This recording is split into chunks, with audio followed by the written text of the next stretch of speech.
Hey guys, so we're going to do something a little different today. We're going to look at how to make a hi-hat setup from two different Chinas. What we're going to do is we're going to discuss some of the problems you may run into when trying to do this. And we're going to also look at some sound samples to hear what it actually sounds like to use Chinas for your hi-hat.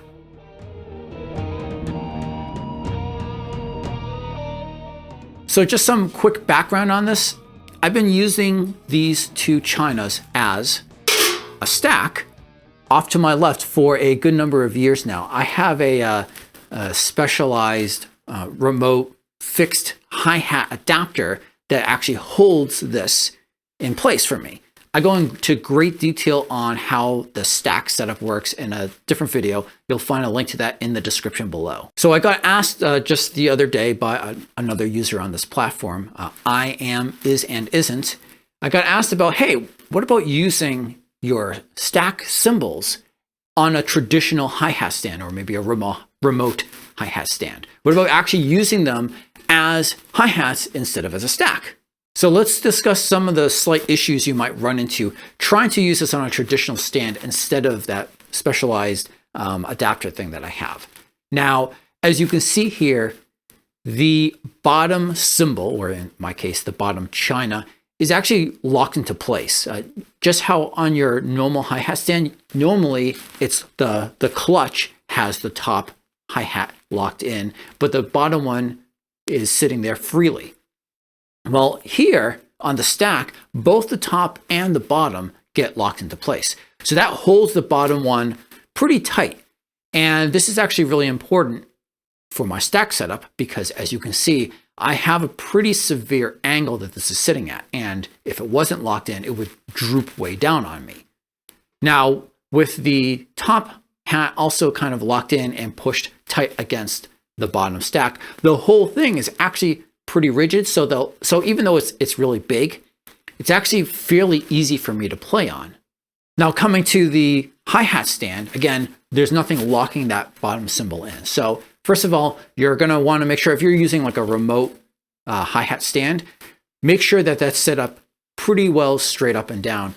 Otherwise, you're going to have a lot of drooping, as I had mentioned before. You'll also see that there's actually quite a lot of movement because it's not locked in. But though you can move it pretty far before you get into trouble, before it kind of tips over. Now, it should be noted that once you do put that top stack on, so long as you know that the top cymbal is not too far away from the bottom, it's actually going to limit how much movement the bottom one has. So that'll reduce that problem a little bit for you. Now, you might find that some Chinas will give less or more movement for you. These cymbals, the Wuhans, actually have quite a big, I guess you would call it a bell. It's a very, very thick bell there. So I think that's actually going to, how it's set up, it's going to actually cause the center of gravity to be up a bit higher. So that's probably going to give it more movement, more sway because of that. All right, so let's actually try this out. Let's see if I run into any playability issues, and let's see or hear what it sounds like. So I'm going to go through 4 rounds. I'm going to start off with my foot pressed a little hard on the hi-hat stand to keep it close, tight. Then the second round, I'm going to take my foot off, but I'm going to have the drop on the drop clutch dropped so that it's still together, but it's not tight together. Then I will open it up so that there's a little bit of space. That's going to be the third round. And then the fourth round is I will open up the top cymbal a bit more so we have a much bigger sound to it.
Okay, so first let's just talk about the playability. So generally, I had to actually move, I have everything pretty tight together, and I had to move my hi-hat stand away from my this little cymbal setup over here because it was banging on the hardware when I was trying to play on it. So that was the first thing I had. You're gonna have to probably move it away from other instruments a little bit because these hats are 14 inches, whereas the stack, the bigger cymbal that I have there is a 16 inch.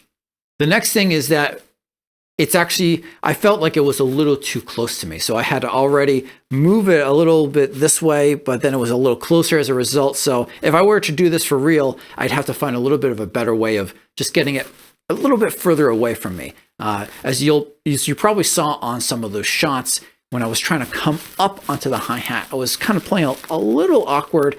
That was just because of how close it was. A couple other things to note. On that first set, I tried doing some pressed rolls on the cymbals, and I just couldn't quite get that quite right. Maybe with some practice I could get that, but I'm usually pretty good on doing that on the hi-hat.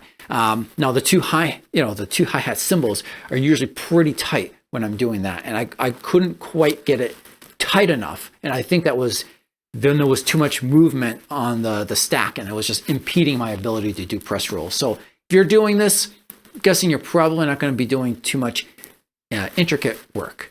That said, as far as my flavor of things, I would say that kind of fast 16th note thing that I was doing, the double-handed 16ths.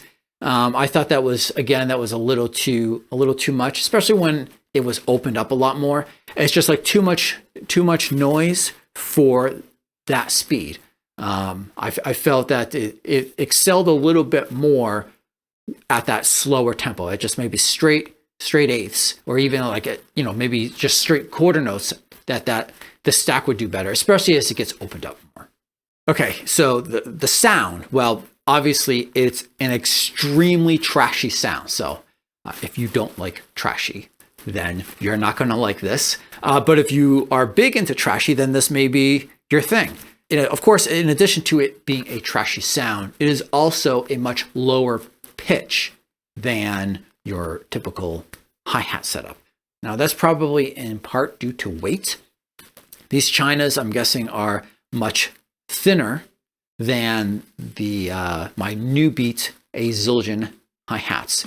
And I know for sure that they definitely weigh much less. So the Wuhans, I weighed them, are 1435.5. So 1,435-ish grams is how much the Wuhans weigh. The Zildjian A beats are 2533 grams. So in other words, the actual hi-hat cymbals weigh about 1,100 grams more than the Wuhans, and that's probably helping to push the pitch up. So what did you guys think of that? Did you find that interesting? Is that something that you might think of exploring? Or maybe this is giving you some idea. Maybe that's not your thing, but maybe now you're like, hey, you know what? I could combine some other cymbals. Maybe I can come up with a cool stack, or maybe a different hi-hat setup based on that. If you guys do some exploration there and you find something interesting, let me know about it in the comments below. I am, of course, putting out other videos all the time. Gear review stuff and looking at things related to cymbals and sticks and recording related gear for drums, all sorts of things, the whole gambit of drum related content. So if you don't want to miss out, then don't forget to subscribe. Until next time, peace.